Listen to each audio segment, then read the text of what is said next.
বিরিয়ানি দিচ্ছ, এই যে চিকেন দিচ্ছ, হ্যাঁ। কড়া মুরগি। এটা সম্ভব? দিদি হ্যালো, ভালো আছো তো? একদম আচ্ছা বিন্দাস। দিদি একটা কথা বলি, বলো তুমি রাগ করো আর যাই করো, আমি একটা বলো, ভুল হয়ে যাচ্ছি করো। বলো, বলে গেল। এই যে 59 টাকার বিরিয়ানি, হ্যাঁ 99 এর চিকেন বিরিয়ানি, তাই তো? আচ্ছা, হ্যাঁ এটা আনলিমিটেড, আনলিমিটেড। আলু রাইস সবই ঠিকঠাক দিচ্ছে। হ্যাঁ একদম। আচ্ছা দিদি একটা প্রশ্ন বলো। তোমার কাছে রইলো আমার, হুম তুমি একটু বিরিয়ানিটা খোলো আগে ফাঁকে। একদম, এই তো।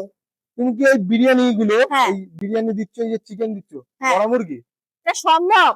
কেন আমি সম্ভব বললাম? কারণ তোমরা নিজের আগে এসে খাও, প্রশ্নটা তো করছো, নিজের আগে খেতে হবে।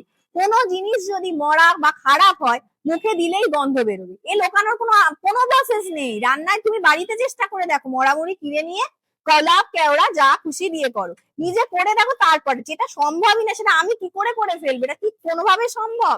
নিজে খাও। আরেকটা কথা, এই খাবার কিন্তু আমি রেগুলার খাই, আমি নিজে বানাচ্ছি, নিজে খাচ্ছি, নিজে মরা মুরগি দেবো। মানে তুমি শেফও তুমি আছো। একদম।